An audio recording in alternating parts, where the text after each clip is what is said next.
Are the one seeds in trouble when it comes to the FFPC Playoff Challenge ownership? What do you do with the Jacksonville Jaguars, the Los Angeles Rams, and more? And what is the secret and the keys to winning $500,000 in this year's FFPC Playoff Challenge? We've got a great show for you tonight. The fifth place finisher in the world famous Playoff Challenge last year, Steve Yerger, is going to join us to break down how he did so well last year, how he's going to carry that over to this year, and his plans to win that $500K in the world famous FFPC Playoff Challenge. Ferrell Elliott is here. I'm Eric Balkman. Stick around. Your high stakes fantasy football hour starts now. Can't stand the pressure. I've seen greater men than need a lesson. Broadcast live and heard around the world, you are now watching the most entertaining hour of radio on the planet. Welcome to the High Stakes Fantasy Football Hour presented by myffpc.com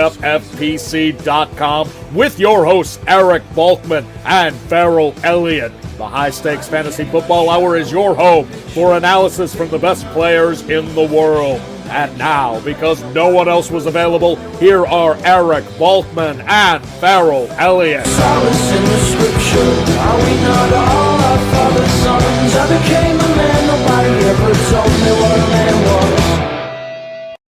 Hi, hello, and welcome to all of you Bulkaholics and Ferrelliacs. Welcome into the latest episode of the High Stakes Fantasy Football Hour. My name is Eric Balkman. I'm your host. You know me from the RotoViz High Stakes Lowdown, the FFPC Insider Access Show on the Better Sports Network, and of course the Fantasy Football Players Championship, which also happens to be the sponsor of this show at myffpc.com. My co-host is the definitive commissioner of fantasy football, one Ferrell Elliott. Coming up on tonight's show, we're going to break down as much as we can in 1 hour the targets, the fades, the plays, the non-plays, the faded, the targets, the fadeds and the targeted, I should say, the teams that are going to be going far in the playoff challenge, the teams that will be one and done in the playoff challenge.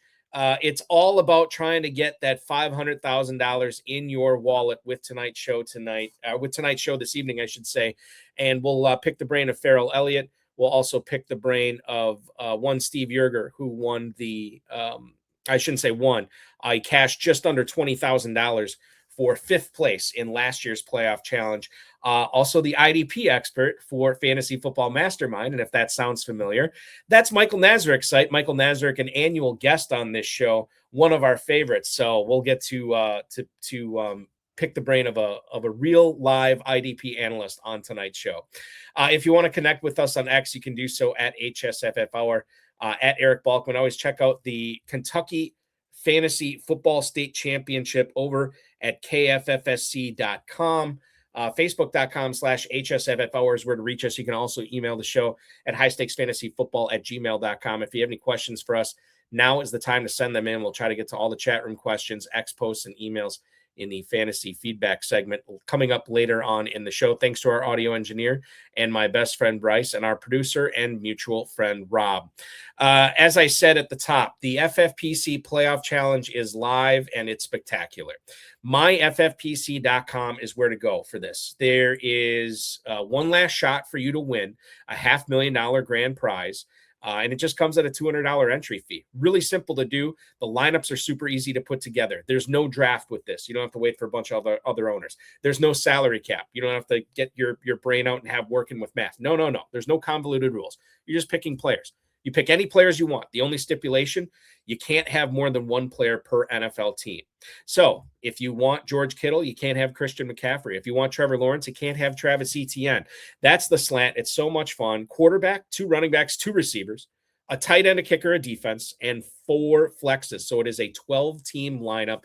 Like I said, you can enter for $200 and win $500,000, or you can enter for $35 and still be eligible for $100,000. Only one player per NFL team. That's myffpc.com. Myffpc.com is where to go for that. Okay, ladies and gentlemen, we have a fantastic show for you tonight. I'm saying we're having some technical difficulties getting the co-host with the most, the definitive commissioner of fantasy football, onto the stream right now. I'll keep working on that, as will Rob and Bryce. In the meantime, I think it's important to talk about some of the players that are going to affect your playoff challenge lineups this week. will kick things off in Los Angeles, and they're going to be actually traveling all the way across the country to take on New England. And who do I want to talk about with the Chargers? It's none other than Omarion Hampton, the rookie running back, spent a stint on IR this season, but he's come back. Now the problem is he's dealing with an ankle injury, and as of this afternoon, he is listed as questionable for the wild card game against the Patriots. Limited participant in practice today, but he says he plans on playing. And it sounds like whatever he's dealing with, how serious this ankle injury is, he's going to be playing through it on Sunday.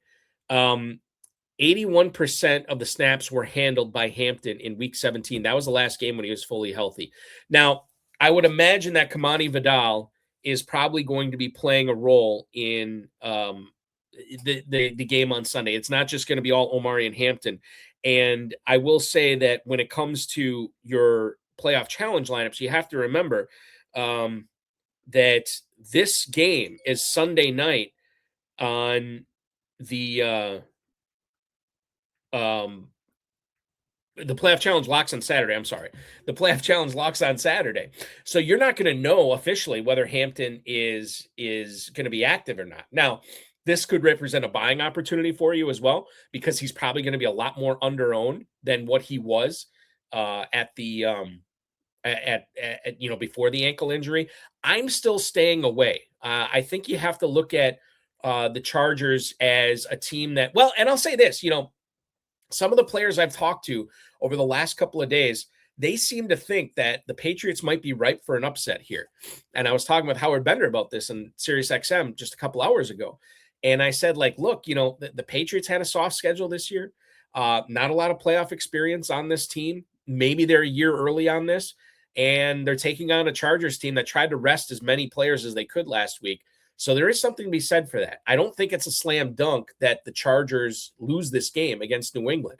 And our friends in the desert would tell you that the Chargers are only a 3.5-point underdog. So they could very easily win this game. I've blabbed about Omarion Hampton enough. Let's talk about Omarion Hampton with one Ferrell Elliott, the KFFSC commissioner, as I bring him in right now. Ferrell, good evening, sir. How does this, you, buddy? I'm doing good. I bet you Howard damn Bender's computer didn't freeze up on him tonight. I'm glad to be with you, my friend. It's so good to see you.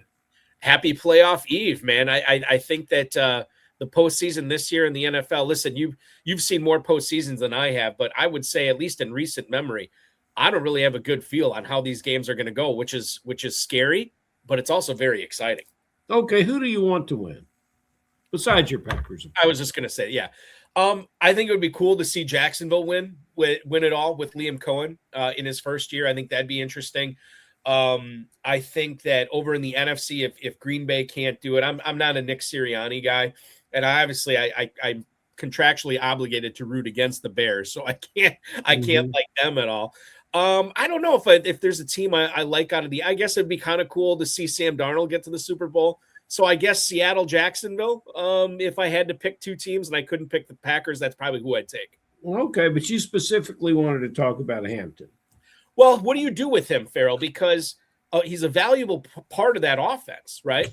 But we don't know officially if he's going to be active until well after these lineups lock for the challenge, which could be an opportunity to pick up a player that's going to be under-owned if you choose Hampton as your Charger. Yeah, and you've got a little bit of a situation there that you've got to get past this first game, and that's their test. It's hard to really understand how they can do it for me. I just don't. Yeah. Now everyone wants to point to the Pats schedule, and everyone wants to talk about how they haven't played anybody. Well, you can only play the teams that you got on the schedule, right? And they've got quarterback skills, and when you get in New England that seem to be developing better every game, then you go to your Chargers, and the fact that they're without much offensive line play not only affects the quarterback but affects Hampton too. I might just move. I just might move on from this.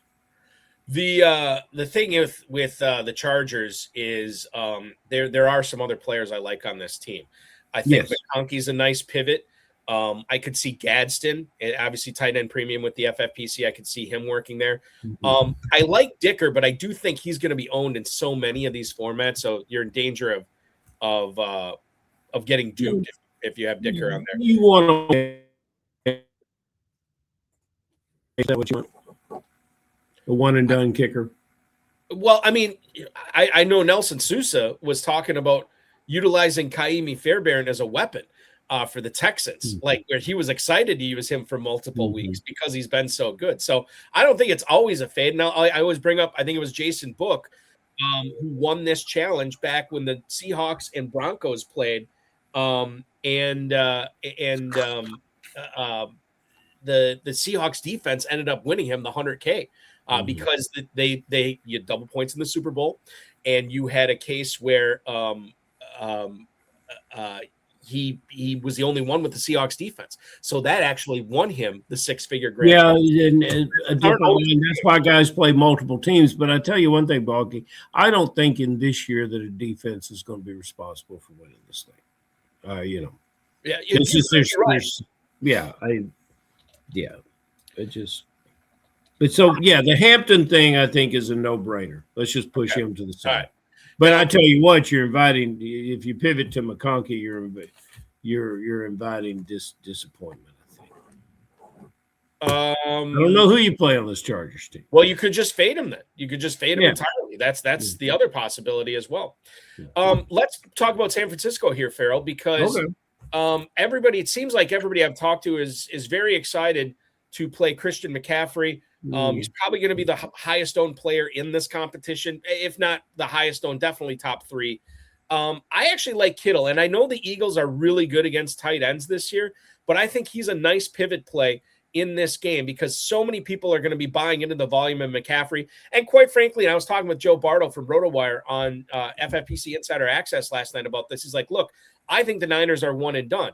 And if that's the case, then you take McCaffrey because he's going to be the highest point scorer and he'll be the correct Niner to roster.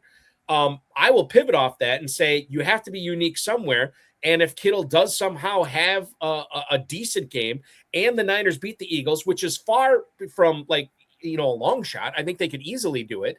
Then you're getting a second game out of Kittle, and he could have a potential third game. The Niners weren't that far off from being the 1 seed this year. And Kittle, I think in tight end premium scoring, he represents a really good pivot off of McCaffrey. So I'm team Kittle on this. I do know as I look at my rundown here, he was limited in practice yesterday, and I'll look up at his practice today. But the other thing, too, probably no Ricky Pearsall in this game, which should mean more for Kittle. Okay, I want to go – I understand the reasons why you're not going with McCaffrey, but the reasons to go with him is not because of what he's going to do in the running game, but because of what he's going to do in the pass game. He could maybe get to double-digit catches for a running back, especially for the reason you said, Pearsall's not there.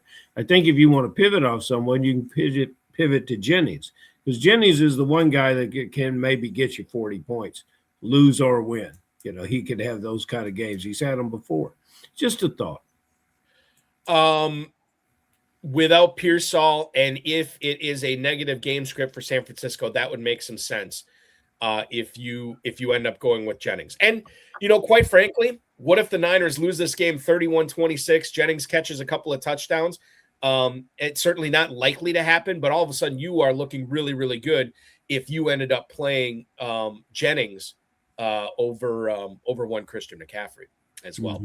We'll move on here, Ferrell, to the next point I wanted to bring up tonight, and that is Jaylen Warren from the Pittsburgh Steelers, which I think is another maybe boring team to talk about, but an interesting or an important one to talk about, I should say, when it comes to picking or not picking a Steeler for the playoff challenge. Jaylen Warren got in a full practice today. He had an illness. He was wearing gloves and a mask in the locker room, I believe, yesterday and Wednesday. I don't know if he was today. He's been splitting some work with Kenneth Gainwell in the backfield, running up against the Texans defense. I feel like even with Metcalf coming back after his 2-game suspension, you have Stingley that could be locking him up. And then and a guy who, by the way, doesn't really get great separation anyway, does DK Metcalf. And then you have Kenneth Gainwell, who's been catching all these passes, Ferrell. My concern is not whether Gainwell will be a nice 1-week play here in this challenge. My concern is a lot of people will be soft fading the Pittsburgh Steelers and not playing the defense, not playing Boswell, but actually playing Gainwell, because he could have one of these games where Rodgers dumps it off or Gainwell's heavily involved in the passing game plan anyway, and he ends up putting up 15, 20 points. I think that I would, if I'm filling out 10 of these things and I'm choosing I'll put it this way. If I am filling out 10 lineups with the playoff challenge and all 10 of them are including Steelers, God, I think Gainwell's my choice probably 7 or 8 times. I do too. He's the most prolific option player in this. Despite his ups and downs in the season, he is still consistently called upon. They have expectations for this player, so I like what you're thinking, Balky. What about their opposition?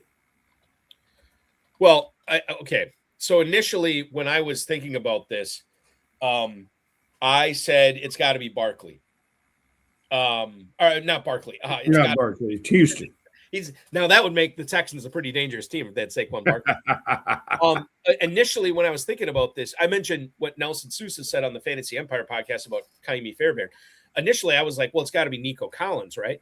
But at the same time, this is the lowest total game of the weekend, 38.5. So it's actually fallen a point. You're looking at the Texans, a 3-point favorite. So I don't know how much Collins is involved. And then if the Texans end up winning this game, they would probably be going to Denver. That's not a great matchup either. I mean, you could make a case that there's a soft fade here or a complete fade. And the only other one I would consider here is probably Dalton Schultz. Throughout the year, Balky, we have always said, and you coined the phrase, and you should have licensing on it. Think long, think wrong. Think wrong, yeah. But you've obviously thought long about this, and I can tell you, I think you could flip the script for the proverbial championship here in our playoff challenges, because Bucky, your thinking is right on par. You are so on fire tonight, man. Just listening to you is like a symphony of fantasy football expertise, and I'm just honored to be here, man. I'm so glad so are the guys in the chat room. I'm just so glad that my computer unfroze. Well, I'm thrilled for that too. Yeah. Yes, Ferrell Elliott, KFFSC commissioner and Balky hype man.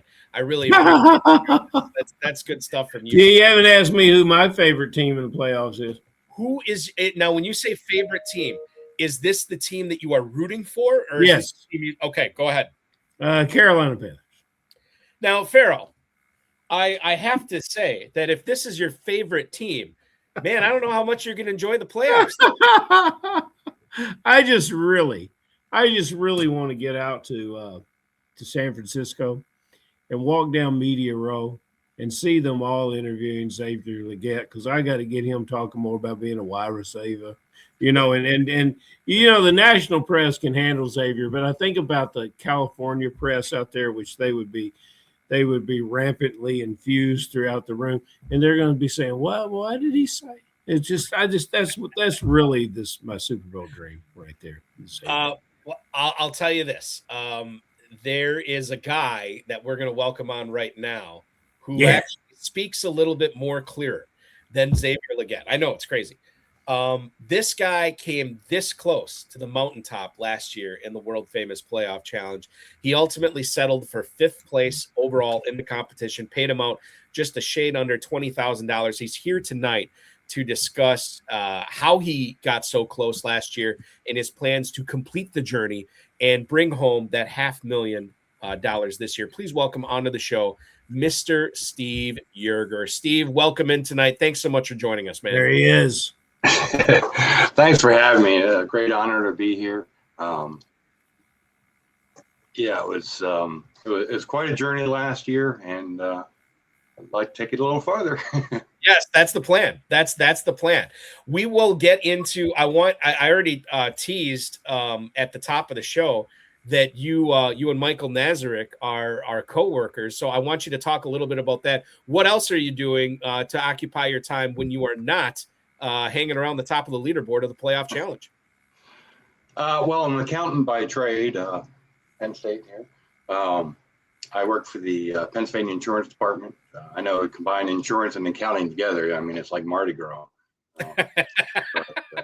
Against you, I promise. Yeah, I've worked with Mike Nazarick at ffmastermind.com since 2008. I've been his IDP specialist. That's my jam. I've done IDP leagues since 2002. Most of the leagues I compete in are IDP, other than what I do here at FFPC. Ferrell, leave it to an IDP guy to figure out all the ins and outs of winning the playoff challenge. This is what it takes. I think that ties together beautifully. I think it really ties together beautifully. But you've got other success to tell us about, despite your impending success, and you are known by the company you keep. I keep company with Balky. It doesn't get much better than that. And the guys that are in the chat room. And you do remind me of my college professor in political science back at my days at Murray State, Dr. Garfield, who graced my my infrequent class attendance with a gentleman's C. So I already like you. So tell me about what you were doing to try to lock up that $500,000 grand prize this year. Tell me how difficult it was. Tell me the sweat. Tell me what you went through. Take us what I on went that. through last year, it was brutal. The tight end position, I just went into deep dive after deep dive on the tight end position. I couldn't find a tight end that I wanted to play. I know I was watching earlier this week, the one guy said he had a team with 5 tight ends last year. And I like that strategy from a differentiation standpoint, but not last year. And well, not this year either. I'm struggling with the same thing this year. It's a really, normally it's a great position in these type of leagues because of the premium scoring with 1.5 points. But it's tough. It's really tough. And my decision ultimately cost me. It was Friday night before the game started last year, and I changed my lineup just because of the tight end position. And I said, no, I don't really like that, but I'm going to sleep on it. And I woke up the next morning and changed it back. If I had left it the way I changed it, I would have been the winner. Wow. So, Balky, what did he do? He thought long and he thought wrong. Yep. Yeah. And that was between, I ended up going with Zach Ertz, and I should have gone with TJ Hawkinson, and I would have swapped Terry McLaurin for Justin Jefferson. And the reason I made that decision was because of the way I saw the playoffs going. I thought Minnesota was going to win, and over multiple games, Jefferson would win out. And I thought Washington was going to lose, and in a one-game scenario, Ertz might be better.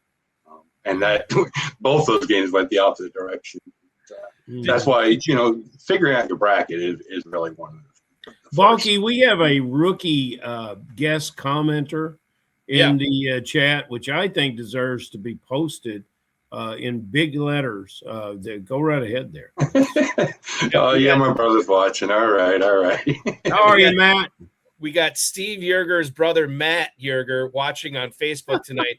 And he writes, Steve is just lucky my wife won't let me play, or he wouldn't even finish ahead of his build. And I have to ask you, Steve, I mean, did you, because I didn't break this down, did you, during the Super Bowl last year, did you still have a shot at winning the whole thing, or did you know you couldn't win the 5? I knew I couldn't. I was in 61st place heading into the Super Bowl. And it was close enough that it's my nature. I went and looked at the 60 teams ahead of me and found there were 4 teams ahead of me with the same 2 guys left that there was no way I was going to be able to catch. So I knew 5th place was my ultimate goal. And, it was good to get there. It really was. You know, That and is I owe it 6'7". all to Xavier Worthy. I mean, he was a difference maker for me. And that, when I started my lineup, I had Travis Kelce, and like I said, I just didn't want to do that. I wanted to go with Worthy, and that's why I spent so much time on tight ends last year. Yeah. I mean, they are important for sure to try to hammer this out too. I want to ask you about your not strategy, but the way that you structure this. I always ask people this. I think I mostly get the same answer, so maybe I should stop asking the question. But Steve, when it comes to getting your playoff challenge together, do you fill out a playoff bracket first and then base your lineup off that bracket? I do. And, I will, vary it as I go. But yeah, I mean, that's, to me, you have to have a good idea or else you're just throwing darts. I mean, right. And the thing is too, though, it's a little bit easier with this new format because you got to realize in that first round, even if it works out perfectly, you're still going to lose two of your flex players, two of your position players. So that kind of gives you a little bit of a forgiveness in some of your picks. Sometimes it gives you a little bit more comfort. I think I have done better in the last 5 years since the format has switched. Well, that's great. But yeah, that's definitely the way to start. I'm glad to know that someone can judge success in these formats. I have experienced very, very little. I came on this show thinking I had some answers. Balky started asking questions. I have no answers. So we'll turn to you for some answers. I think these matchups are kind of tough. I think the matchup that I like the best for scoring is Chicago and Green Bay. Secondly, yes, I like Philadelphia and the 49ers. We've already talked about that.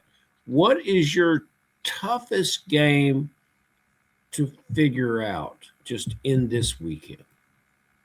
For me, the toughest is in the AFC, and it's Buffalo and Jacksonville. Jacksonville. Jacksonville. In Jacksonville. If it were in Buffalo, I think I'd have a different feel for that game. I do think Jacksonville's going to win, but I think that's going to be a very offensive game.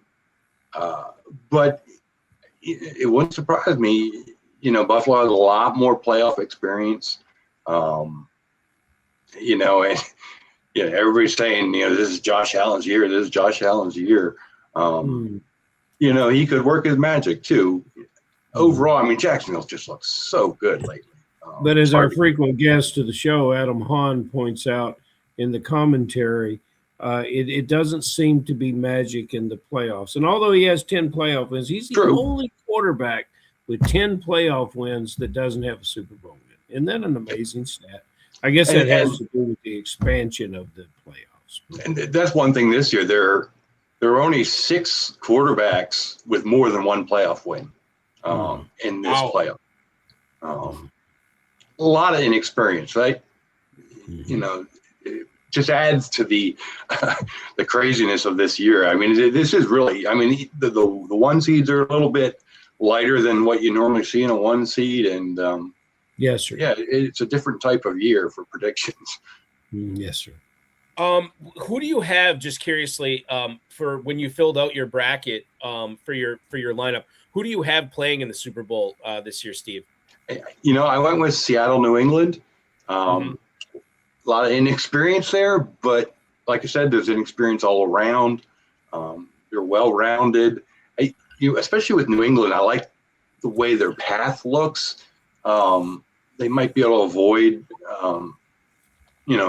if Buffalo would happen to beat Jacksonville, they could avoid Jacksonville. But they're going to get Jacksonville in a northern game. Who knows what the weather's going to be like? So I think that makes that game easier for them if they do get Jacksonville. And if Denver is waiting for them in the final, I'm just not impressed with Denver overall. They might be more a year away, from being more of a dominant team in the playoff situation. Who has a bye in the AFC? It is Denver. Oh, I just want to throw that out there for you, Eric. Yeah, I know. They earned that. It was not a gift. And that is one of my other strategies that I've done since this format has changed is I try not to pick a quarterback from one of the bye week teams, and that's easier this year. That those aren't the stronger quarterbacks in play, but I like the thought of having a quarterback available, every week of the contest. So I do try and pick the best week one quarterback that I think can go all the way to the Super Bowl. That's just always been something I focused on. And to your point, and I think this is what you were just basically saying, the bye week quarterbacks this year, Sam Darnold, Bo Nix, not exactly the most attractive options. Right. Yeah, it's easy to fade them this year. Yeah, I'm sure if I had multiple lineups, I'm kind of a one lineup guy. I've done 3 or 4 lineups at most. The last year was a single lineup, but if I was doing multiple lineups, yeah, I'd love to take a chance on one of those quarterbacks, or there's a lot of different quarterbacks I'd like to take a chance on. But and I think like the other thing too with Darnold, taking a chance on him, there's going to be so much Smith and Jigba. I can't even imagine who else you would go with. No, if it's not JSN, it's going to be Darnold for me. I mean, flip a coin on the 2 running backs, and there's really nobody else that in the passing game stands out. Do you, Steve, think about the 1 seeds this year, and the people I've been talking to over the last few days? I get the impression that people are very nervous, more so than the normal, that both of these 1 seeds could be one and done this year, because it's a very flat competition. The line separating the 1 seeds from the 2 to the 3 to the 4 to the 5, quite frankly, it's not that big. And because we don't have, Smith and Jigba is probably the only really good option combined from those 2 1 seeds. How likely do you think that both Denver and Seattle, one or the other or both, could be eliminated in their first game? And you already mentioned how you like to have a quarterback for 4 weeks. How much does that change the way that you roster the players from those teams even more, knowing that they aren't as dominant as 1 seeds we've seen in the past? Yeah, and that makes it tough. And that was what was always tougher before, when there were 4 bye week teams that you just didn't know how the matchups were going to come out for them. There was a lot more up in the air. Denver, in the comments, they're very beatable, and they are. The one thing I look at, they're going to face somebody from 4 on down. And I think if they had to face, Jacksonville or New England in that first game, they would definitely be going down. The AFC is a little bit weaker in the 4 through 7, I think, than the NFC this year. Whoever comes out of that Pittsburgh-Houston game, they're decent teams. Either one of them could take Denver down, but I still think I would favor Denver in those matchups. I have Denver winning and going to the championship and then losing to New England. But I think it could happen. Interestingly enough, in the NFC, if Seattle has to play the Rams first, I would bet on the Rams, but if they meet in the final, I would bet on Seattle. And I don't know why, but I feel different about that matchup if it's in the championship game or if it's in the divisional round. I get where you're coming from. If the Rams are coming off a big win over the Eagles, I don't know if you can see my Eagles shirt. I'm a big Eagles fan. That's right. It hurts. And I was jumping up and cheering when Worthy was scoring last year in the Super Bowl. It sure was. I said, he was my difference maker. But people are going to be jumping up and cheering in Duval County. That's a big deal. This is their sort of coming out party. I love this matchup too, just because they're both small market teams, and you look at the Bills Mafia and the Duval crowd, and there's a lot of similarities there. If you're playing multiple teams, if you take an Allen and Lawrence, one of those quarterbacks is going to survive and move on. So so if we take Lawrence out of the equation, I want you to come in with as many Jacksonville potentials playing starts as you can, who you like the best. I don't need volume. I just need clarity, exclusivity. I don't care. You can give me as many as you wanted that you believe in, but I'm curious if your 1 and 2 match up with mine. Well, after Lawrence, and I'm going to qualify this. I don't think I've ever had this guy on any fantasy team ever. And it doesn't mean I don't like him. I'm always just about half around behind everybody. And that would be Mr. Travis Etienne. Mm-hmm.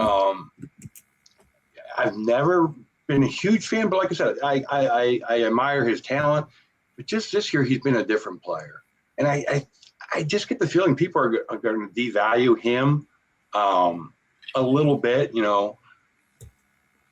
You look at his, after his bye week, he had one bad outing. And he's not crucial in the passing game, but he's not non-existent as well. Mm-hmm. So he's a guy I'm going to have trouble not playing. And then if you're going to look, I mean, they have so many good options in the passing game, and that's what makes Lawrence so. It reminds me of the days of Tom Brady before Randy Moss. If you wanted to play anybody from that offense, it was obviously Brady because who knew what receiver you were going to throw to. But for me, I'm going to go with my 2 Penn State guys at Brenton Strange at tight end, and then Parker Washington. There you are. There you are. There's my number 2 guy. There's my number 2 guy. You look at Parker's targets over the last month or so. It's pretty impressive. In the last week 16 and 17, he had 10 targets both games, over 100 yards. He could be very undervalued too. He could be one of the players like Worthy was for me last year, where just not a big percentage of ownership. I mean, with Worthy, it'll be Kelsey mostly last year, a little bit. It's a very small percentage of ownership. Where's your Jacoby Myers fall in? I would, Jacoby Myers, he's a solid player, and he's been great for Jacksonville since he's been there. He's never been a big touchdown guy, so that always worried me with him. And I think if I was going to pick between him and Thomas, I would go with the other way because of the more TD potential. Mm-hmm. That's just all 3 of those wide receivers, you could make an argument for any of them, but for me, out of those 3, Parker Washington would be on top. And see, Bonky, I thought I was coming in with a bit of a sleeper on Parker Washington, and all the sharps from Stephen G and the Fantasy Sopranos and the very active Adam Hahn tonight. All the guys are jumping in on the Parker Washington, claiming he's the number 1 guy, and he may well be, much like you claimed that Pierce was the number 1 receiver now in the Colts, has supplanted Pittman. I got it in, Bonky, 10:38. I didn't think it was going to happen with them. Yeah, I figured out a way to get it in. That's good stuff. I underestimated you once again. The other great thing about Parker Washington, as Steve and Adam are pointing out, and Steve Yerger pointed out, I mean, not only is he their number 1 receiver, de facto number 1 receiver, he's returning punts. And I mean, it's action scoring in the FFPC. He has scored more than 1 special teams touchdown this year. That could be a big factor as well. Now you can't get the stack with Jacksonville and Parker Washington in this particular competition. Yeah, right. Parker Washington, man, if he returns a punt, that's going to count for you as well. So that's another attractive part of utilizing Washington. I think for a lot of do that. There you go. I got to get my oinker on as well. So the other thing that and here's my segue. If you believe that Jacksonville is getting to the bowl, I think Trevor Lawrence would be a very obvious pick, right? Yeah. In the NFC, there's going to be a lot of people who believe the Rams get to the big game. And I think history and math would tell you that Stafford would be the play if you believe the Rams are getting to that big game. However, there's been multiple times, not only this year, but over the course of the time when these guys have been teammates with the Rams, that Puka Nacua has actually outscored Matthew Stafford. So the question here, Steve, is even if someone believes the Rams are making it and going all the way, is Puka Nacua actually the smarter choice at quarterback or at wide receiver rather than using Stafford as your quarterback? Because the other thing, too, is it also frees up your quarterback position to utilize on your AFC team as well. Your thoughts on that? Well, right, and that's what I was going to say. In a standalone basis, I could still make the argument for Puka, but considering the fact that it does free up that quarterback position for elsewhere, I mean, yeah, I think it's hard to go Stafford over Puka. I mean, it would definitely differentiate you from the crowd. But I mean, Stafford will have decent ownership, and I can see them having a solid chance of making it to the Super Bowl and getting those 4 games for Stafford. But I still think the better option. I mean, because Stafford doesn't give you the running option that some of the other quarterbacks do. The one thing you're going to get from him that you wouldn't get from Puka is the Devontae connection. Because Devontae does kind of hog some of the touchdowns. But I'm just not, is his injury going to hold up throughout if they go that many games in the playoffs? He hasn't been really healthy down the stretch. And he's getting older. So that would kind of worry me a little bit about Stafford too, that maybe the touchdowns will go to Puka because Adams isn't quite 100%. For this contest, I think it should be expressed that Puka advances to the Super Bowl and not the Rams. I think that's how it's going to come down. It's going to be so much Puka. So I faded Puka last year. It was easier to do last year. But I thought the Rams were going to lose. It's very, very hard to fade him. The fantasy meatball tonight, Balky, coming in very, very strong in the comments. And Meatball owes me a call, by the way. I just want to call him out on that. But I got to call you out on this, champ. Tell me, besides Puka, who is over-owned? So, like, we just gave Washington a jump down in Jacksonville. He's gonna kick up now for all the listeners to the show. Tell me somebody that it's just too much of this guy in a contest. And if you've got this contest, if you've got this player, he's maybe going to weigh down your lineup more than move you through the crowd to get you into the top numbers. Yeah, well, when I think of that, I'm going to think of the one and done guys. But that was a hard, because if it's going to weigh you down throughout, there's going to be somebody that maybe isn't performing, but their teams are winning. Let me phrase it like this then, and I don't want to interrupt you, but I could go both ways because I have one player for each of those. Okay, let's do it. If Denver's, even if Denver's winning and doing well, I would fade Cortland Sutton. I think this year there's too many times. I think there's 4 times this year he only had 1 catch, so he can disappear too easily in a 1-game setting, and. But if you're talking somebody that I think is going to be one and done, I'm going to go with Christian McCaffrey. Because you look at the rankings, and everybody still has McCaffrey ranked, pretty high up in playoff rankings. And I know the Eagles, I don't think they have the juice this year, as much as I'd love them to defend. But I don't think San Fran. I mean, they just looked really, really bad last week. Now they have to fly across country. I just don't see any way. Backup linebackers.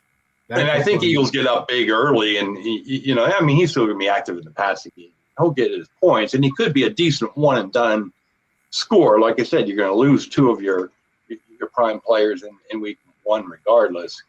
But I just think he's an easy fade to differentiate yourself, because he will still get heavy ownership. So just real quick, Ferrell, just to piggyback on this. We were talking about the Niners earlier, and I was talking about fading McCaffrey in favor of Kittle. Ferrell brought up Jawan Jennings as well as a nice pivot on San Francisco. Which way, if you are picking a Niner, which way are you going if you're not going McCaffrey? Originally, I might have said Kittle, and I had this discussion with Mike Nazarek, and he was talking up Jennings, and the Eagles are really good against a tight end. Yep. So, in a one-game setting, I think I might take my chance on Jennings in that scenario.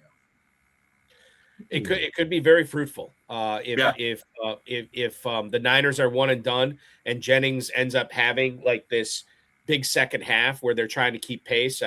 There's certainly something to be said for that. I want to get to a couple of emails that came in for you, Steve. The first one is from Rich in Stockton, California. What's up, Steve? Are you fading the Packers in the challenge this season? That is from Rich in Stockton, California. Thank you so much, Rich. We have not talked about Green Bay at all. They are the rare 7 seed that is a road favorite at Soldier Field. I did look at that. They are favored 1.5, I think, right now. Right, yeah, 1.5. What are your thoughts on fading them? And if you're not fading them, what Packer are you looking at here, Steve? I am not fading them.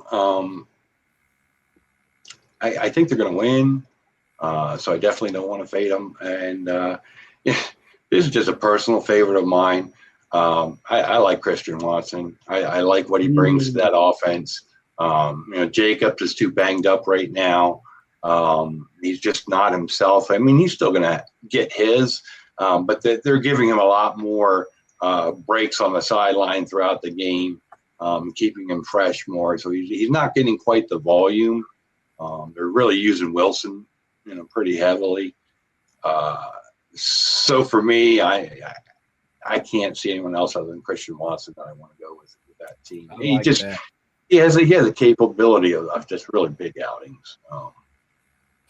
The only thing I'll bring up, and I'm with you, by the way, when I filled out my playoff challenge on the stream last night, I had Watson as my Packer. I will bring up that there is probably going to be snow tomorrow night in Chicago, and you're also looking at winds of upwards of 15 to 20 miles an hour as well. So there's something to be said for that. If I'm looking at this right, God, is my Google weather? No, that's right. Okay. 10 to 15 miles an hour rather than 15 to 20. Maybe that's not a big deal. Maybe it's a deal. I'm not sure, but that's something to keep in mind as well. However, to your point, the Bears can be beaten deep, and Watson definitely is a field flipper. And if Jacobs is going to be the guy for the Packers, it's going to take a lot of volume. Won't take a whole lot of volume with Christian Watson. He could be the guy in 1 or 2 plays on this offense in this game. 3 for 87 and a touchdown or something like that. That's a really nice game. Touchdowns. I love a snow game for the offense. Offense knows where they're going. Defense does. Wind will affect it more than the snow would, I think. Yeah. Yes, yeah. And you take the Bears. The wind stays, reasonable. There's some nice things to like about the Bears defense if you only look at turnovers. They generate turnovers. They fumble. They intercept. They do all that. They don't do anything else. And then, the Bears with the number 3 rushing attack. It's hard to beat. It's Balky. You like to talk about the boys in the desert sometime. What's the over under on this game? Is it over 50 on the Packers Bears? Yes, sir. No, 44.5. Yeah, I see this game is 50 points or more. So. I agree with you there, and which is why I didn't want to fade NB from either side of this. This is one of those games where you want somebody coming out the other end. And I love what you say about Watson, because all summer, spring and summer, we talk to the pros that come on here, and they're talking about all these other Packer players. And I say to Balky, Balky, why don't you just talk about Watson? Nobody want to talk about Watson. Why didn't we talk about Watson back then, Balky? My thing with Packers pass catchers, and to a certain degree it still is, but to a lesser degree, they don't have a target hog that needs to be fed. They don't have a number 1 wide receiver. I think Matt LaFleur likes it that way. Certainly the GM Brian Gutekunst must like it that way. And now with Tucker Kraft going down, there is more of an onus on Christian Watson to make plays. And I think Jordan Love is making sure he's taking advantage of getting the ball to Watson. By the way, no Dontavian Wicks in this game as well, as he is out. So that's going to be one less wide receiver in the field. Probably going to be a few more targets for Watson in this game as a result as well. So I will say, Ferrell mentioned about the Bears and their turnovers. Packers are one of the best teams at not giving the ball up. So, it's going to be strength versus strength. Yeah. So that's another thing. I really think with the Bears creating turnovers, that teams have such a success against them, they get a little sloppy. And, that's why I think they get so many turnovers. I haven't seen great athleticism on the Bears defense, but I have seen, hey, maybe they just got defensive backs that can catch the ball. That alone is a rarity. Let me ask you this, guys. When you talk about the Packers turning the ball over, don't look real quick. First number that pops in your head. How many interceptions did Jordan Love throw this year? 6, 7. 6, 7? 6, 7? Yes. There you go. Ferrell, your guess? I'm saying single digits, yeah. The gentleman from Penn State, or the Penn State fan, Steve Yerger, got it right on the head. It is 6 interceptions this year.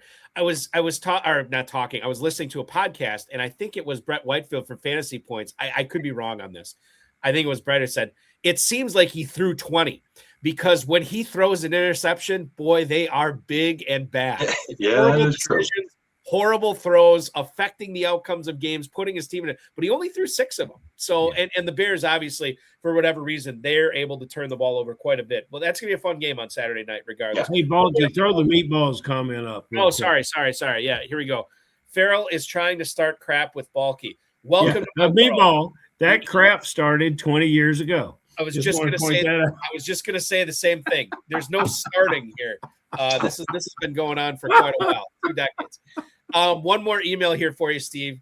Mike in Newark. Do you like RJ Harvey or Cortland Sutton better to win the 500K? Good luck in the challenge.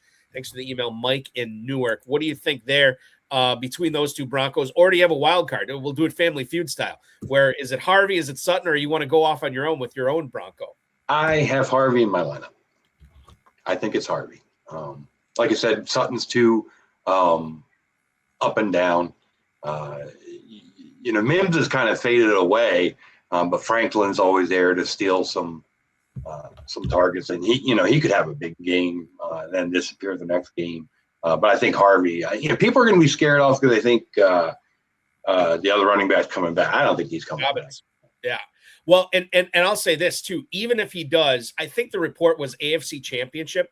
Right. Yeah, right. That's what I heard as well.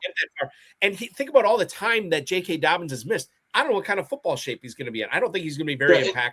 And all the injuries he's had throughout his career. I mean, how many times has he let people down? I mean, right. Fantasy-wise for your team. So, maybe he doesn't scare me away from Harvey at all. He can come back in the AFC Championship to let your fantasy team down one more time. Right. with Dobbins. Ferrell, yes, yeah.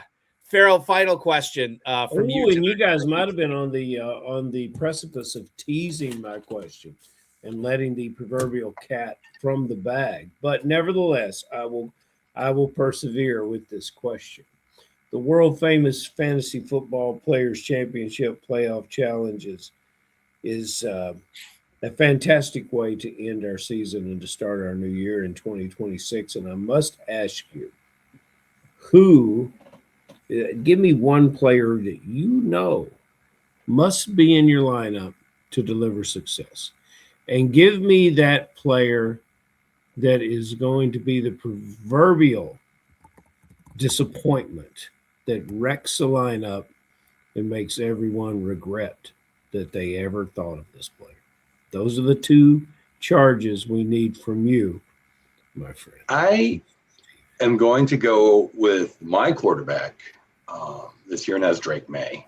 To me, he's going to be a difference maker. I have them going to the Super Bowl. Okay. So it could. I mean, for me last year was Josh Allen. I felt the same way about Allen last year, and it didn't quite work out that way. But but with his running ability, and to me, there's nobody else that really stands out to take from New England. I mean, yeah, you could make an argument for either running back. You could make a good argument for Diggs. Want to go really out there with Henry? Okay, tight end is a tough position. But for me, I think Drake May is going to be a difference maker.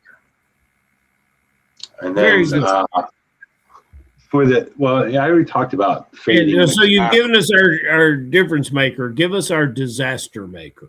And if you've already talked to him, you can't use him. You got to be. Well, yeah, that's right. I already used McCaffrey.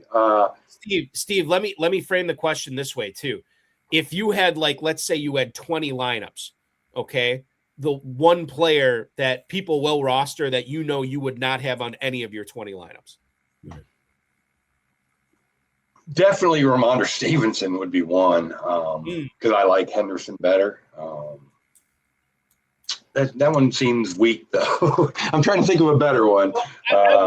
While you think about it, I will say there is, I don't want to say a groundswell, but there are a lot of people, I shouldn't say a lot, a significant number of people that believe that Stevenson might actually be the play for a couple of reasons. Number one, the explosive plays slow down in the postseason, usually, not always, but usually. Stevenson is the grinder. Stevenson is the veteran. Stevenson is the more trusted guy. And think about how long it took Vrabel and McDaniels to give finally unleash TreVeyon Henderson. Are they going to be willing to do that right away, week one of the playoffs? Potentially not. So you can tell yourself a story why people will tell themselves a story, rightly or wrongly, of why they're going to use Stevenson in their lineup. So I don't think it's as soft as an answer as you might think it is. Yeah. And he's great at those inside the 5 touchdowns. Yeah. But I'm counting on my quarterback to steal those. Stevenson is not enough, and he takes all the potential away from Henderson. Yeah. Oh, so much frustration with Vrabel this year. Like, what, unleash this kid, and especially when Stevenson had some early fumbles, that brought that problem back to the forefront. What he had 2 in the first 5 weeks, I think. He'd been better since. But yeah, it's come on, what's going on here? Why is Henderson not getting used more? It was frustrating as a big Henderson owner. Some of my teams. Yeah, it stunk in the regular season because Henderson came on at the end of the year, right when your team has been eliminated, and right, yeah, right, or isn't really going to help you anymore. Yeah. Well, listen, Steve, I think you've helped a lot of people formulate some lineups tonight. You might have done yourself a disservice because I think you were too helpful, and now you've made it that much harder for you to get from 5th place last year to 1st place this year. Yeah, now I got to go tweak my lineups a little bit after. Right. Now you got to go change them to all the players you didn't talk about tonight. But listen, man, this is a lot of fun. Congratulations on the success last year. Best of luck to you in the challenge this year. Keep up all the great work for ffmastermind.com, writing all that great IDP content. And we will talk with you again soon. Enjoy the NFL postseason, my friend. Thank you. Thank you, my friend. Absolutely. That is Steve Yerger, the 5th place finisher in the FFPC playoff challenge from last year. Nearly a $20K winner, Ferrell. And he spilled his guts tonight, which was great. He did.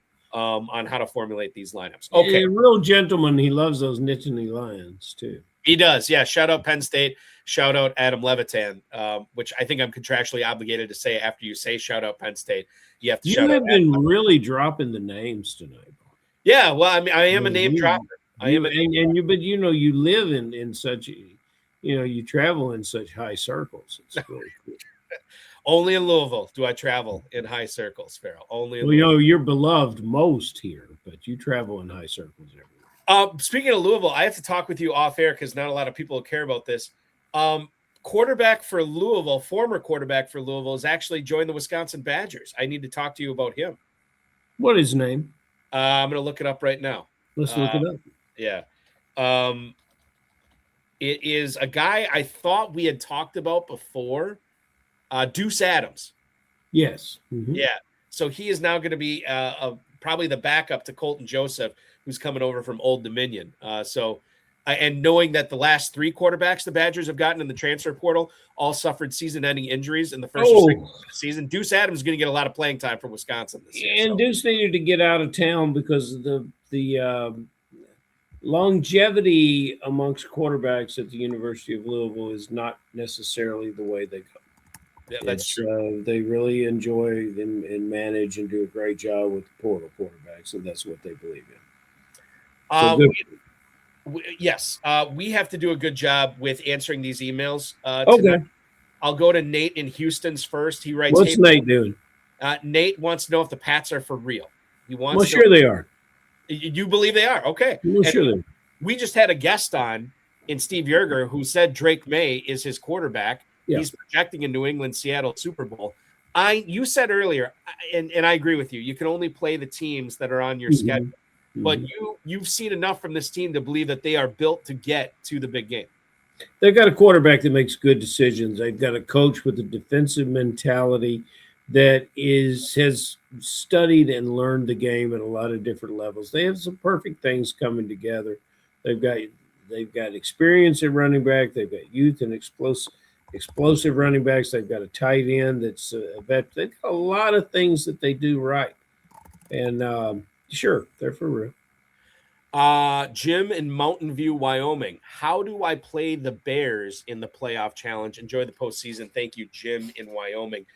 I have been saying all week that I think my Bear is going to be, or if I was playing in this, obviously I want to make that absolutely clear. Yeah. I'm not playing in this.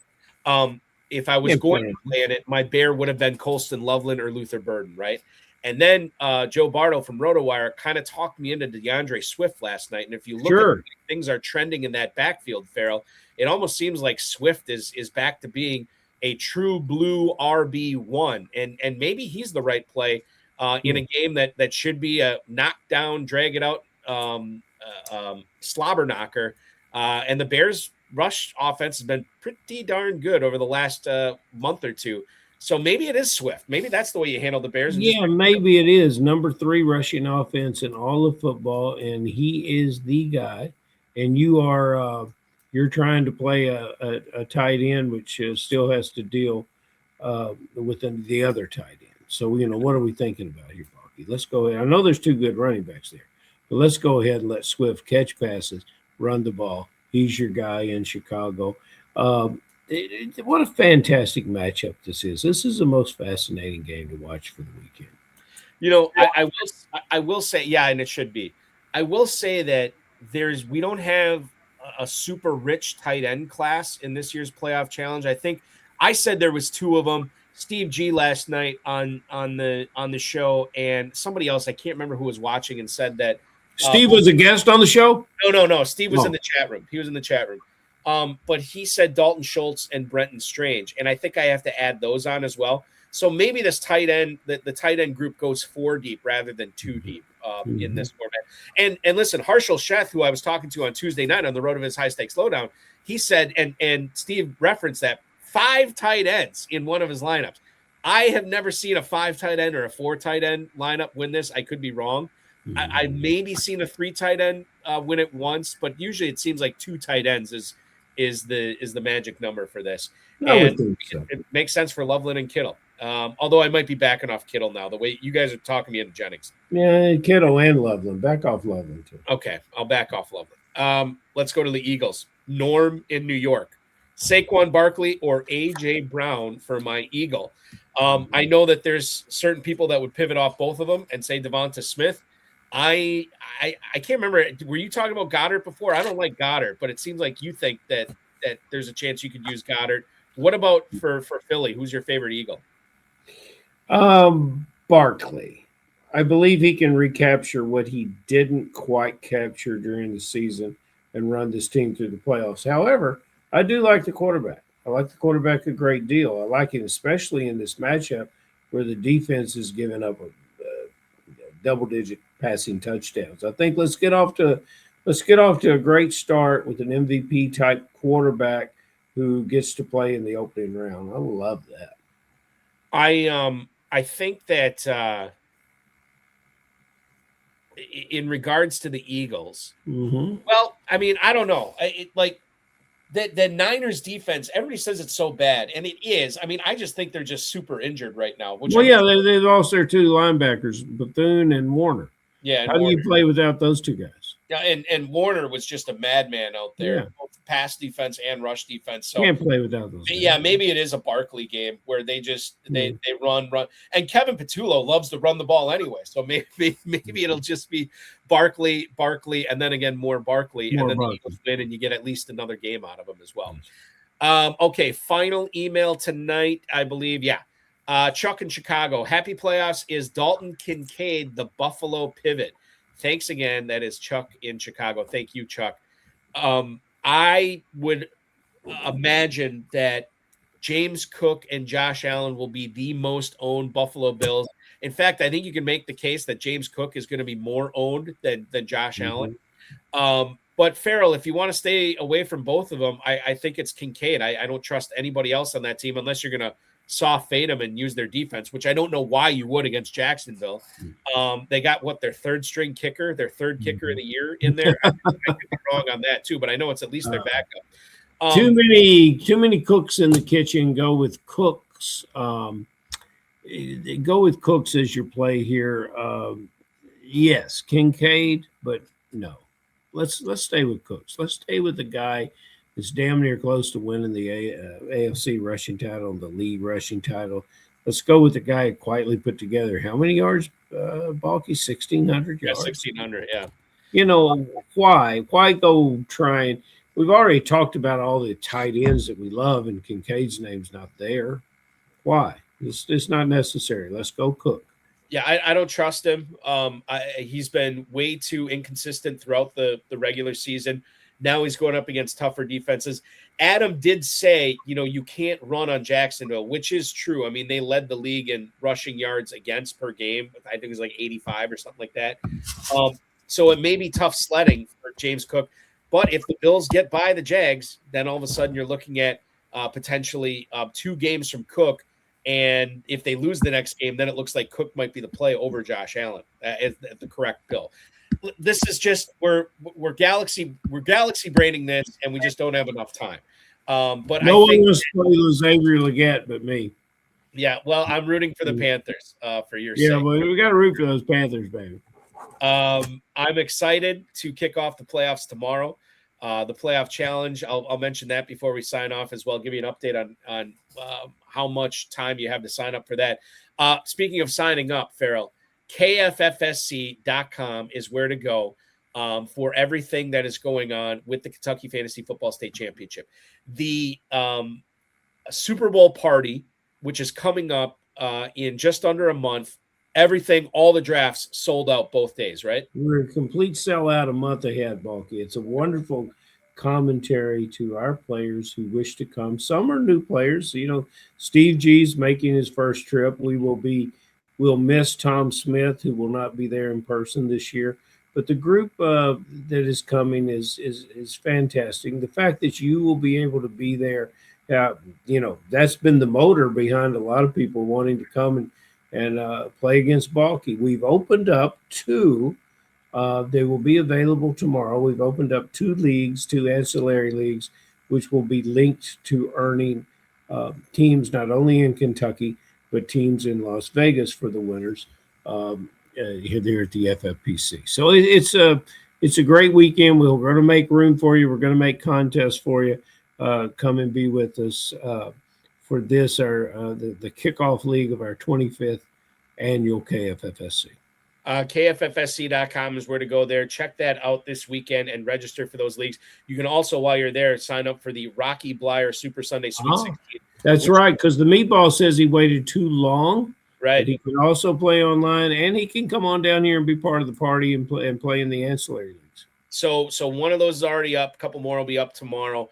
KFFSC.com is where to go for that. Ferrell, always a pleasure, my friend. Enjoy Super Wildcard Weekend. Let's do this again next Friday night.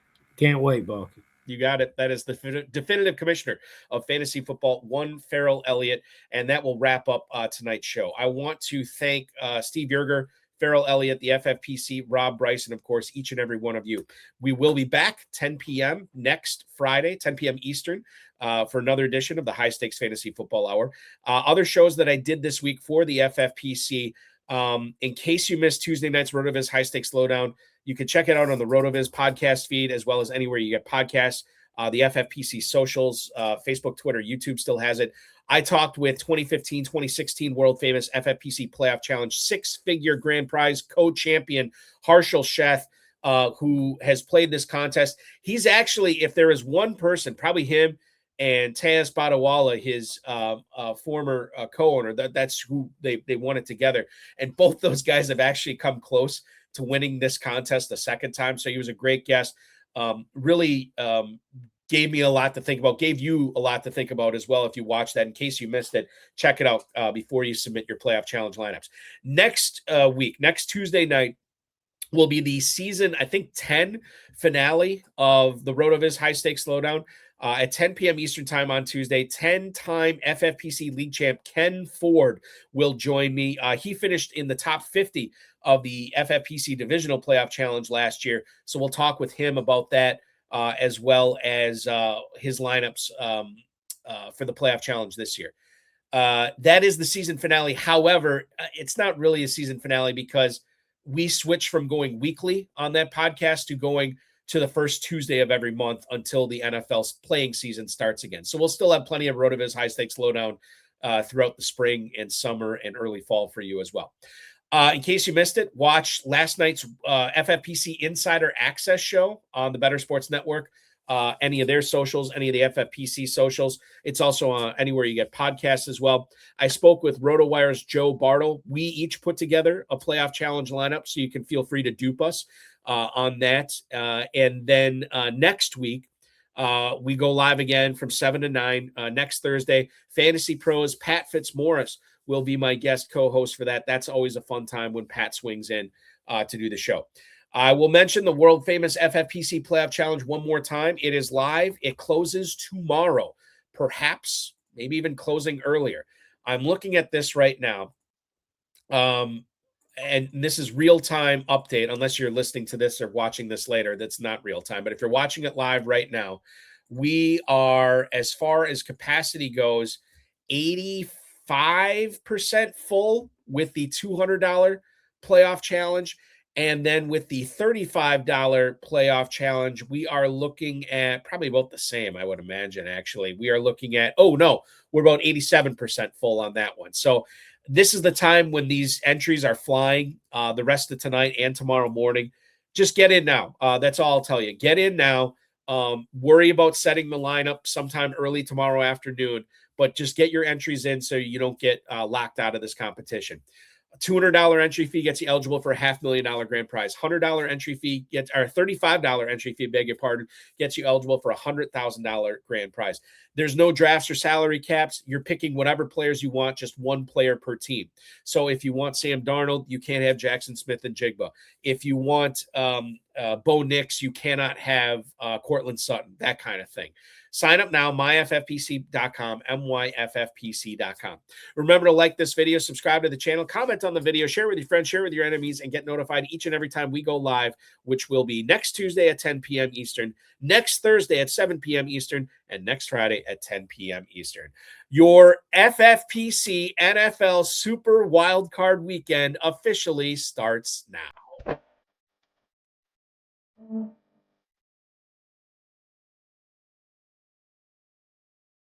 This has been another episode of the High Stakes Fantasy Football Hour presented by myffpc.com.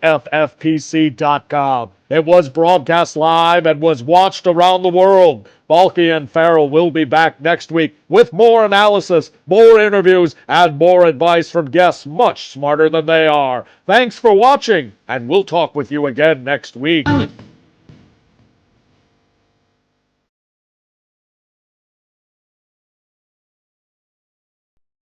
Sorry, my mic was muted.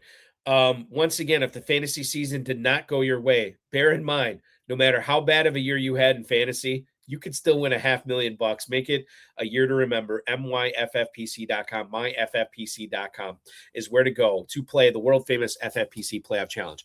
May the ball bounce your way. Good luck, everybody. Enjoy the postseason. I'll talk with you again next